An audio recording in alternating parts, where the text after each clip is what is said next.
That decision to disappoint mortgage holders and keep interest rates on hold at 3.85% today. Mr Chalmers refusing to share a personal opinion on whether that was the right decision or not, saying it's not his job to second guess the board's decision. We will hear more, as the Treasurer alluded to there, from the RBA Governor, Michelle Bullock. She's due to hold a news conference coming up at 3:30 Eastern in 6 minutes or so.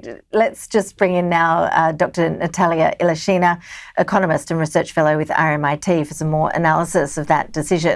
Thank you so much for your time. We appreciate it.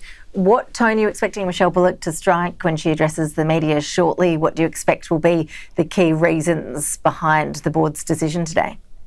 Hi, Ashleigh. And today's decision was called a surprise. Well, I think it's a right decision. And my guess, what Michelle Bullock will say, is that we already have had 2 rate cuts, and it's really prudent to wait and see what the effect they really will have on the economy and how economy is tracking. Even that inflation rate that was giving us a positive feel and it was quite low, what we need to understand, the 2 rate cuts have not fully factored in the inflation figures. Though inflation rate is within the target band, allowing another rate cut, the last rate cut have not shown up in inflation figures at all.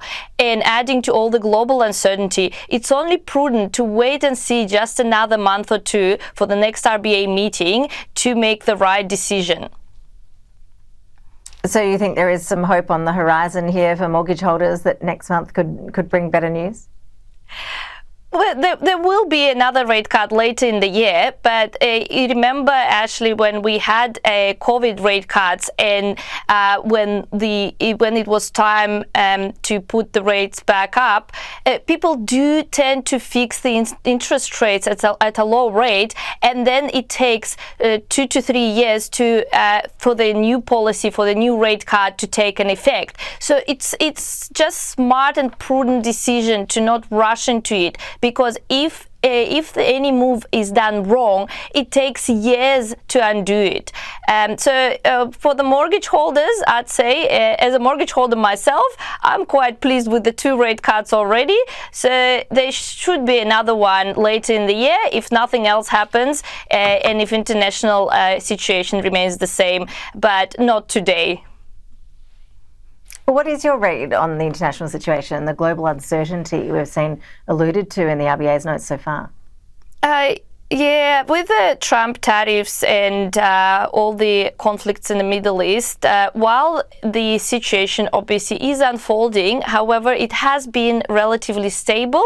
We do not expect any more tariff news than we already had from Donald Trump. And what becomes obvious that with the tariff updates, he's using it more than as a bargaining power, and many of them, well, practically none of them really came into effect so far. So it's the volatility and uncertainty becoming a new norm, and markets have adjusted to them and no longer reacting.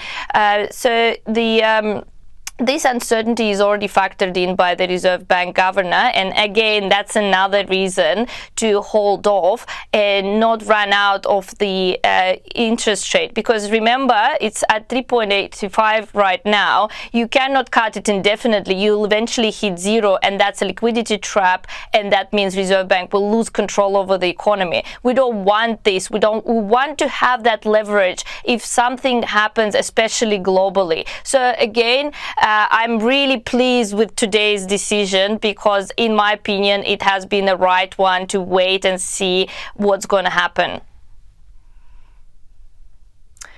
Nataliya, really appreciate your analysis today. Thank you so much. Reaction there to the news from the Reserve Bank a little earlier this afternoon that the RBA board has decided to keep interest rates on hold at 3.85%.